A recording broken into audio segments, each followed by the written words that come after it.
La unificación de Italia. Tomaremos como punto de partida el Tratado de Viena de 1815, porque Italia quedaba dividida en 7 estados independientes. Tenían una lengua parecida, una historia común, recordando el Imperio Romano y demás. Estos estados, antes de la unificación, serían el Reino de Cerdeña, que estaba compuesto por Cerdeña y Piamonte, el Reino de las dos Sicilias, los estados de la Iglesia, el Reino lombardo-veneciano y los ducados de Parma, Módena y Toscana. ¿Por qué se unificó? Pues sabemos que a partir de la segunda mitad del siglo XIX el nacionalismo se expandió por Europa.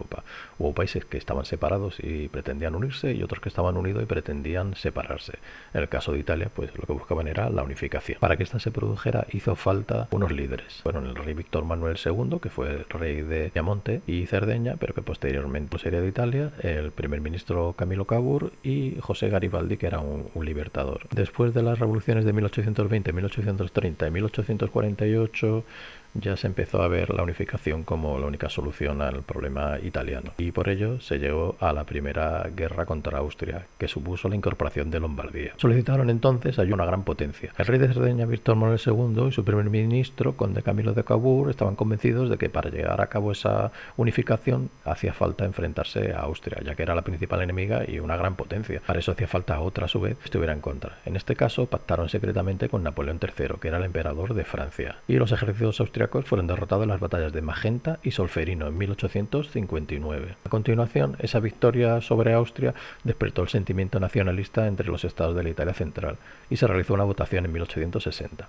A partir de ella se incorporaron al reino de Cerdeña, la que sería el corazón de la nueva Italia, los estados de Parma, Módena y Toscana. La revolución de las dos Sicilias, en ella José Garibaldi, con un apoyo secreto de Cavour, desembarcó en la isla de Sicilia y se apoderó de ella, al mando de un ejército de 1000 voluntarios vestidos con camisas rojas, de ahí que se conozcan como los 1000 camisas rojas.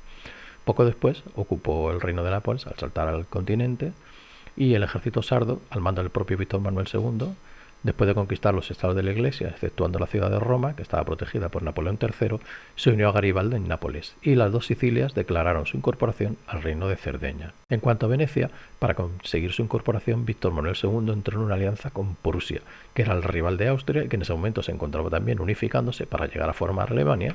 La victoria favoreció a Prusia, y esta nación obligó a Austria a devolver Venecia a Italia. Quedaba, por tanto, únicamente la ciudad de Roma y los estados de la Iglesia, sobre todo la ciudad de Roma, que era lo más importante. No se podía tener un país que no tuviera su capital, y evidentemente Roma tenía que ser la capital.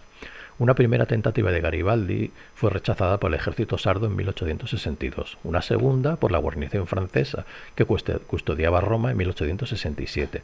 Pero esta situación cambió 3 años después, cuando estalló la guerra franco-prusiana. En ese momento, dado que Napoleón III no podía defender Roma, Víctor Manuel II ordenó a sus tropas ocupar Roma, y así nació la cuestión romana, es decir, qué pasaba con la Iglesia y su sede. Las consecuencias de esta unificación fueron, pues se dio una unidad territorial y política, un país surgió que se llamaba Italia, con una monarquía constitucional. Italia, aprovechando esa unificación, se desarrolló económicamente y se convirtió en una importante potencia, que no obstante llegaba tarde al reparto del mundo, puesto que ya las otras potencias como Francia o Gran Bretaña ya la habían ocupado. Y se mantuvieron y hicieron patentes los desequilibrios entre el norte, que es desarrollado y urbano, y el sur, que es mucho más agrícola y menos desarrollado, que siguen dándose hoy en día.